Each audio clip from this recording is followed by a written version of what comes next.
ಗಮಕ ಬಂಧುಗಳಿಗೆ ಕರ್ನಾಟಕ ಗಮಕ ಕಲಾ ಪರಿಷತ್ತಿನ ಆತ್ಮೀಯ ಸ್ವಾಗತ. ಇಂದಿನಿಂದ ನಮ್ಮ ನಾಡಿನ ಪ್ರಖ್ಯಾತ ಗಮಕಿಗಳಲ್ಲೊಬ್ಬರಾದ ಶ್ರೀಮತಿ ಗಂಗಮ್ಮ ಕೇಶವಮೂರ್ತಿಯವರು ಪರಿಷತ್ತಿನ ವಾಟ್ಸಪ್ ಮೂಲಕ ಕುಮಾರವ್ಯಾಸ ಭಾರತದ ಆಯ್ದ ಪ್ರಸಂಗಗಳನ್ನು ನಾಡಿನ ಗಮಕ ವಾಚನಕಾರರು ಮತ್ತು ವ್ಯಾಖ್ಯಾನಕಾರರ ಮೂಲಕ ಪ್ರಸ್ತುತಪಡಿಸಲಿದ್ದಾರೆ. ಇದರ ಪ್ರಯೋಜನವನ್ನು ಸಾರ್ವಜನಿಕರು ಮತ್ತು ವಿಶೇಷವಾಗಿ ಗಮಕದ ಶಿಕ್ಷಕರು ಮತ್ತು ವಿದ್ಯಾರ್ಥಿಗಳು ಪಡೆಯಲೆಂದು ಆಶಿಸುತ್ತೇನೆ. ಉತ್ತಮ ಮಟ್ಟದ ವಾಚನ ವ್ಯಾಖ್ಯಾನಗಳನ್ನು ನೀಡುವ ಜವಾಬ್ದಾರಿ ವಾಚನ ವ್ಯಾಖ್ಯಾನಕಾರರ ಮೇಲಿರುವುದನ್ನು ನಿರ್ವಾಹಕರು ಖಾತರಿಪಡಿಸಿಕೊಂಡು ಈ ಕಾರ್ಯಕ್ರಮದ ವಿಶ್ವಾಸಾರ್ಹತೆಯನ್ನು ವೃದ್ಧಿಸುತ್ತಾರೆಂಬ ವಿಶ್ವಾಸ ನನ್ನದು. ಕುಮಾರವ್ಯಾಸ ಎಷ್ಟು ಸುಲಭನೋ ಅಷ್ಟೇ ಕಠಿಣವೂ ಹೌದು. ಆದ್ದರಿಂದ ವ್ಯಾಖ್ಯಾನಕಾರರು ಸಾಕಷ್ಟು ಪೂರ್ವ ಸಿದ್ಧತೆ ಮಾಡಿಕೊಳ್ಳುವ ಬಗ್ಗೆ ನಾನು ಪ್ರತ್ಯೇಕವಾಗಿ ಹೇಳಬೇಕಾಗಿಲ್ಲ.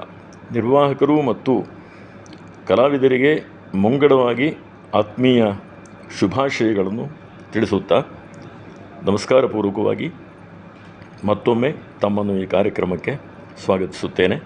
ಎಲ್ಲರಿಗೂ ನಮಸ್ಕಾರಗಳು. ನಾಟ ಅಂದೊಡನೆ ನಮಗೆ ಜ್ಞಾಪಕ ಆಗುವುದು ಶ್ರೀವನಿತೆಯ ಅರಸನೆ. ಆಟಕ್ಕೆ ಪಾಠಕ್ಕೆ ಮೊದಲು ನಾಟಿ ಅಂದರೆ ಪ್ರಾರ್ಥನಾ ಪದ್ಯವನ್ನು ಈ ರಾಗದಲ್ಲಿ ಹಾಡುವ ಒಂದು ವಾಡಿಕೆ. ಕಾರಣ ಶ್ರೋತೃಗಳನ್ನು ಅಭಿಮುಖೀಕರಣ ಮಾಡುವಂತಹ ಸಾಮರ್ಥ್ಯವೂ ಹಾಡುವವರ ಗಂಟಲಿನ ದೋಷವನ್ನು ನಿವಾರಣೆ ಮಾಡುವ ಸಾಮರ್ಥ್ಯವೂ ಈ ರಾಗಕ್ಕೆ ಇದೆ. ಶ್ರೀವನಿತೆಯರಸನೆ ವಿಮಲ ರಾಜೀವ ಪೀಠನ ಪಿತನೆ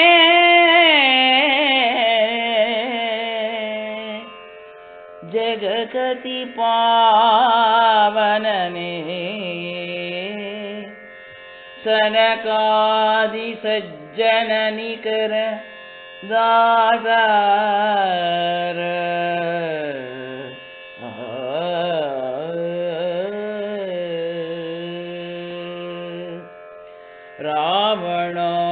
ರಾವಣಾಸುರಮಥನ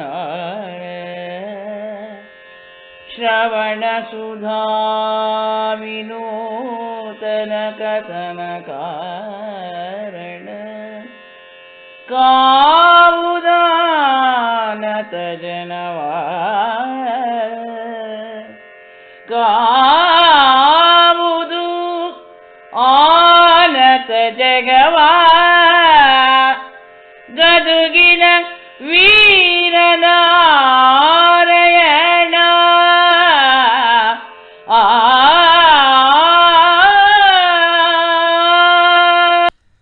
ಶ್ರೀ ಗುರುಭ್ಯೋ ನಮಃ. ಎಲ್ಲರಿಗೂ ನಮಸ್ಕಾರ. ಕುಮಾರವ್ಯಾಸ ಭಾರತದ ಮಂಗಳಾಚರಣೆಯ ಪದ್ಯಕ್ಕೆ ತುಂಬ ವಿಸ್ತಾರವಾದ ವ್ಯಾಖ್ಯಾನವನ್ನು ನಮ್ಮ ವಿದ್ವಾಂಸರು ಮಾಡಿದ್ದಾರೆ. ಅದನ್ನು ಇಲ್ಲಿ ಸಮಗ್ರವಾಗಿ ತಿಳಿದುಕೊಳ್ಳುವ ಪ್ರಯತ್ನ ಮಾಡೋಣ. ಶ್ರೀವನಿತೆಯ ರಸನೆ ವಿಮಲ ರಾಜೀವ ಪೀಠನ ಪಿತನೆ ಅಂತ ಎರಡು ಪದವನ್ನು ಮೊದಲು ಎರಡು ಸಾಲಿನಲ್ಲಿ ಕವಿ ತಂದಿದ್ದಾರೆ. ಇದು ಬಹಳ ಸುಲಭವಾಗಿ ಅರ್ಥವಾಗ್ತಾ ಇದೆ. ಏನದು? ಈ ಎಲ್ಲ ಪದಗಳು ಕೂಡ ಗದುಗಿನ ವೀರನಾರಾಯಣ ಸ್ವಾಮಿಯನ್ನೇ ಕುರಿತು ಸಂಬೋಧನಾ ಪ್ರಥಮಾ ವಿಭಕ್ತಿಯ ಪದಗಳು ಎಂಬುದರಲ್ಲಿ ಯಾವುದೇ ಸಂಶಯ ಇಲ್ಲ ಅಂತ ಗೊತ್ತಾಗಿದೆ. ಹಾಗಾದರೆ ಮೂರನೇ ಸಾಲಿನಲ್ಲಿರುವಂತಹ ಸಜ್ಜನ ನಿಕರ ದಾತಾರ ಅನ್ನೋ ಪದಕ್ಕೆ ಅರ್ಥ ಏನು, ವಾಚ್ಯಾರ್ಥ ಏನು, ಈ ಸಮಸ್ತ ಪದದ ವಿಗ್ರಹ ವಾಕ್ಯ ಹೇಗೆ, ಅರ್ಥೌಚಿತ್ಯ ಎಂತು ಅಂತ ಹೇಳಿಬಿಟ್ಟು ನಮ್ಮ ಪ್ರಾಚೀನ ವಿದ್ವಾಂಸರು ವಿಸ್ತಾರವಾದ ವ್ಯಾಖ್ಯಾನವನ್ನು ಇಲ್ಲಿ ಮಾಡಿದ್ದಾರೆ. ಇದನ್ನು ತಿಳಿದುಕೊಳ್ಳೋಣ. ಸನಕ, ಸನಂದನ, ಸನತ್ಕುಮಾರ ಮತ್ತು ಸನತ್ ಸುಜಾತ ಅಂಥವರು ಸೃಷ್ಟಿಯ ಆದಿಯಲ್ಲೇ ಇದ್ದಂತಹ ಬ್ರಹ್ಮಮಾನಸ ಪುತ್ರರು, ಯಾವಾಗಲೂ ಕೌಮಾರಾವಸ್ಥೆಯಲ್ಲಿ ಇರುವಂಥವರು, ಮಹಾತಪಸ್ವಿಗಳು ಮತ್ತು ಪರಮಜ್ಞಾನ ಸಂಪನ್ನರು ಅಂತ ನಮಗೆ ಗೊತ್ತಿದೆ. ಹೀಗೆ ಸನಕಾರಿ ಸಜ್ಜನ ನಿಕರ ಎಂದರೆ ಈ ನಾಲ್ವರು ಮಹರ್ಷಿ ಕುಮಾರರೇ ಇರಬೇಕು ಅಂತ ನಮಗೆ ಗೊತ್ತಾಗುತ್ತೆ.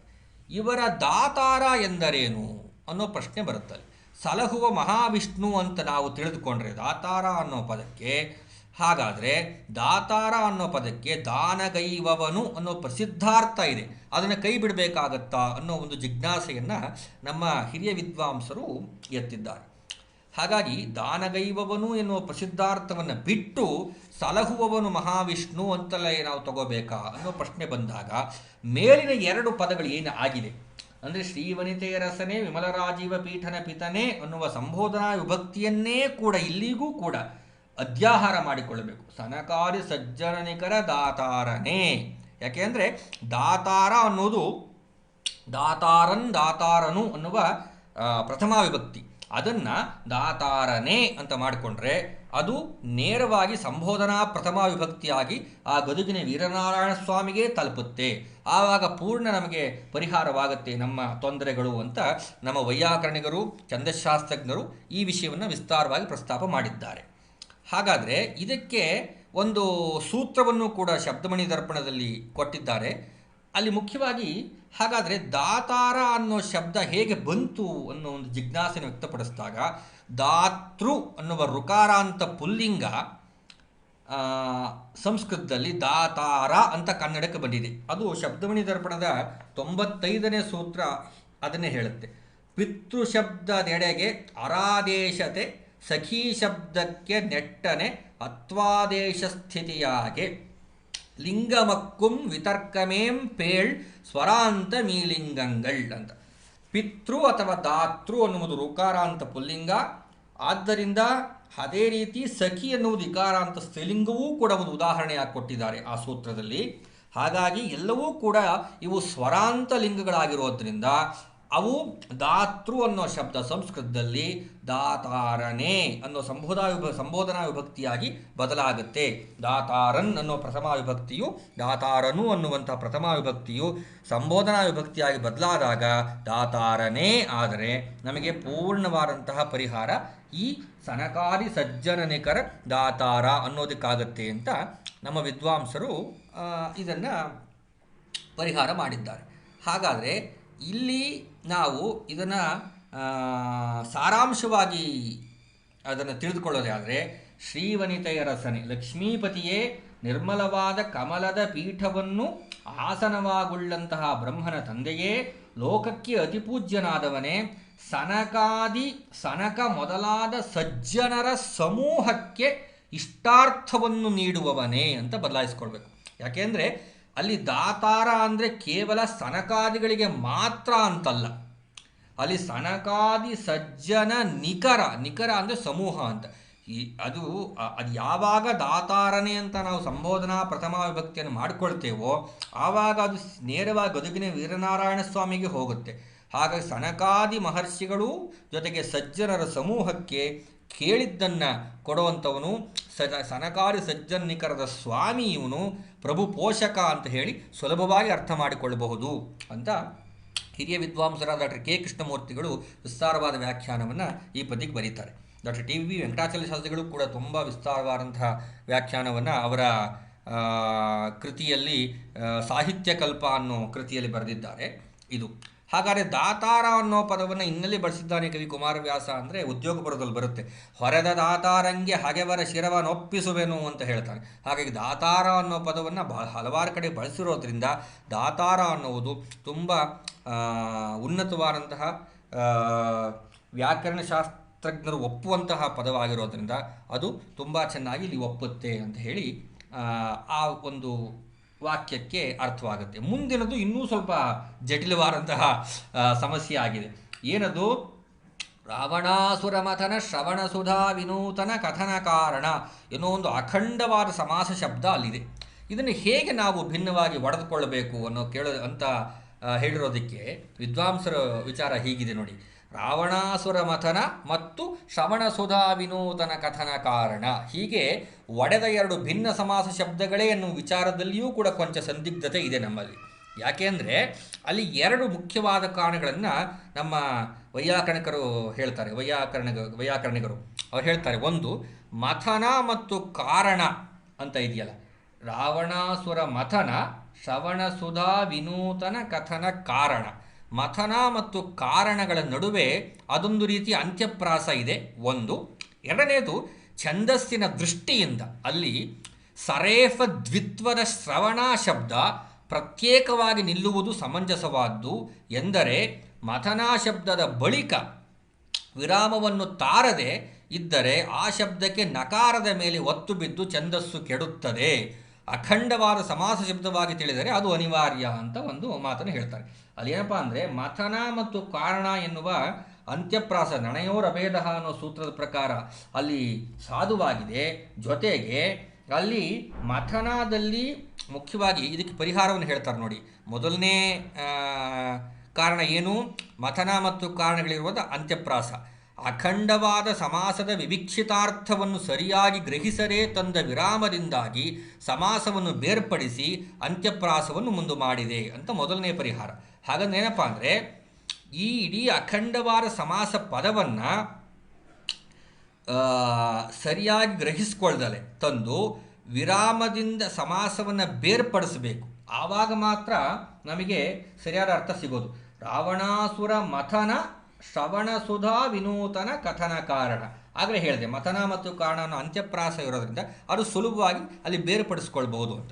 ಎರಡನೇದು ಮುಖ್ಯವಾದಂತಹ ವಿಷಯ, ಛಂದಸ್ಸಿನ ದೃಷ್ಟಿಯಿಂದ ಪರಪದದ ಪರಪರದ ಆದಿಯ ಅಕ್ಷರ ಉಂಟಲ್ಲ, ಸರೇಫ ದ್ವಿತ್ವವಾಗಿದ್ದರೆ ಪೂರ್ವಪರದ ಹ್ರಸ್ವಾಕ್ಷರವಾದ ಅಂತ್ಯಾಕ್ಷರ ಕೆಲವೊಮ್ಮೆ ಗುರುವಾಗದೆ ಹಾಗೆಯೇ ಉಳಿಯುತ್ತದೆ ಎನ್ನುವುದು ವೈಯಾಕರಣರಿಗೂ ಛಂದಶಾಸ್ತ್ರಜ್ಞರಿಗೂ ಸಮ್ಮತವಾದ ವಿಚಾರ ಅನ್ನೋ ಪರಿಹಾರ ಕೊಡ್ತಾರೆ. ಹಾಗಂದ್ರೆ ಏನಪ್ಪ ಅಂದರೆ ಮಥನ ಅನ್ನುವ ನ ಅಕ್ಷರ ಉಂಟಲ್ಲ ಅದು ಲಘುವಾಗುತ್ತೆ ಯಾವಾಗ ಶ್ರವಣ ಸುಧಾ ವಿನೂತನ. ಹಂಗೆ ಯೋಚನೆ ಮಾಡಿದರೆ ನ ಅಕ್ಷರವು ಗುರುವಾಗಬೇಕಾಗಿತ್ತು, ಅಲ್ಲಿ ಹಂಗಾಗೋದಿಲ್ಲ. ಯಾಕೆಂದರೆ ಅಲ್ಲಿ ಸರೇಫ ದ್ವಿತ್ವ ಇರೋದ್ರಿಂದ ಅಲ್ಲಿ ಶ್ರವಣ ಅನ್ನುವುದು ಲಘುವೇ, ಶ್ರವಣದಲ್ಲಿ ಶ್ರಕಾರವು ಲಘುವೇ ಆಗುತ್ತೆ, ಆದರೆ ನಕಾರವು ಗುರುವಾಗುವುದಿಲ್ಲ. ಆಗ ಆ ಸಂದರ್ಭದಲ್ಲಿ ನಾವು ಮಥನ ಮತ್ತು ಶ್ರವಣವನ್ನು ಸೇರಿಸಬಾರದು. ಸೇರಿಸಿಬಿಟ್ರೆ ಏನಾಗ್ಬಿಡುತ್ತೆ, ಆ ಸಮಾಸವನ್ನು ಒಂದು ಮಾಡಿಬಿಟ್ರೆ ನಮಗೆ ಅಲ್ಲಿ ಒತ್ತು ಬೀಳುವುದಿಲ್ಲ. ಯಾವುದಕ್ಕೆ? ಮಥನ ಶಬ್ದದ ಬಳಿಕ ವಿರಾಮವನ್ನು ತಾರದೆ ಹೋದರೆ ಆ ನಕಾರದ ಮೇಲೆ ಒತ್ತು ಬಿದ್ದು ಛಂದಸ್ಸು ಕೆಟ್ಟು ಹೋಗುತ್ತೆ ಅಂತ ಹೇಳಿ ಅದನ್ನು ಹೇಳ್ತಾರೆ. ಹಾಗಾಗಿ ನಾವು ಮಥನ ಶಬ್ದವನ್ನು ಒಂದು ಕಡೆ ಇಟ್ಟು ಶ್ರವಣ ಸುಧಾ ವಿನೂತನ ಕಥನ ಕಾರಣ ಅಂತ ಹೇಳಿ ಅದನ್ನು ಬಿಡಿಸ್ಕೊಳ್ಬೇಕು ಅಂತ ತುಂಬ ವಿಸ್ತಾರವಾದಂತಹ ವ್ಯಾಖ್ಯಾನವನ್ನು ಇಲ್ಲಿ ಮಾಡಿದ್ದಾರೆ. ಹಾಗಾಗಿ ಇದನ್ನು ಸಾರಾಂಶವಾಗಿ ಹೇಳುವಂತಹ ಕಡೆ ಪ್ರಯತ್ನ ಏನಪ್ಪ ಅಂತಂದರೆ, ಇಲ್ಲಿ ಶ್ರಾವಣಾಸುರ ಮಥನ ಎಂದರೆ ರಾವಣನ ವಧೆಗೆ ಮುಖ್ಯವಾದ ರಾಮಾಯಣವೆಂಬ ಕಥೆಗೆ ಕಾರಣನಾದವನೇ. ಶ್ರವಣಸುಧಾ ವಿನೂತನ ಕಾರಣ ಎಂದರೆ ಕಿವಿಗೆ ಅಮೃತಪ್ರಾಯವಾದ ಸರ್ವದಾ ಹೊಸತಾಗಿರುವ ವಸ್ತು ನಿರೂಪಣಕ್ಕೆ ಮೂಲವಾಗಿರುವವನೇ ಎಂದು ಒಂದೇ ಸಮಾಸವನ್ನು ಪರಿಭಾವಿಸುವುದು ಉತ್ತಮ ಪಕ್ಷವಾಗಿದೆ. ಆಗ ಎಲ್ಲ ಸಂಬೋಧನಾಪರ ವಾಕ್ಯ ಖಂಡಗಳು ವೀರನಾರಾಯಣನ್ನೇ ಉದ್ದೇಶಿಸಿ ದೇವತಾಸ್ತುತಿಯಾಗಿ ಸಾಫಲ್ಯ ಪಡೆಯುವುದು ಸಾಧ್ಯವಾಗುತ್ತದೆ. ಅಲ್ಲದೆ ಈ ಅಖಂಡ ಸಮಾಸದಲ್ಲಿ ಮಥನ ಶಬ್ದವು ಸಮುದ್ರ ಮಥನವನ್ನು, ಸುಧಾ ಶಬ್ದವು ಸಮುದ್ರ ಮಥನದಲ್ಲಿ ಅಮೃತೋದ್ಭವವನ್ನು ಕೂಡಿಸಿದೆ ಎಂದು ತಿಳಿಯಲು ಅವಕಾಶವಾಗುತ್ತದೆ ಅಂಥೇಳಿ ಡಾಕ್ಟರ್ ಟಿ ವಿ ವೆಂಕಟಾಚಲ ಶಾಸ್ತ್ರಿಗಳು ಅವರ ಕುಮಾರವ್ಯಾಸ ಭಾರತದ ಮಂಗಳಾಚರಣೆ ಪದ್ಯಕ್ಕೆ ವ್ಯಾಖ್ಯಾನವನ್ನು ಮಾಡಿದ್ದಾರೆ.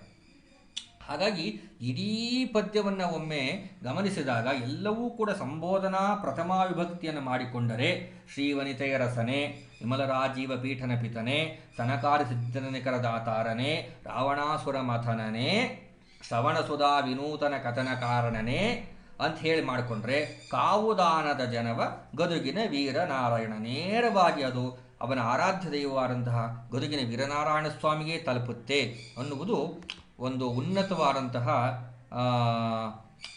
ವ್ಯಾಖ್ಯಾನವನ್ನು ಈ ಸಂದರ್ಭದಲ್ಲಿ ನಮ್ಮ ವಿದ್ವಾಂಸರು ಮಾಡಿದ್ದಾರೆ ಅಂತ ಹೇಳುತ್ತಾ ಮುಂದಕ್ಕೆ ಹೋಗೋಣ. ನಮಸ್ಕಾರ.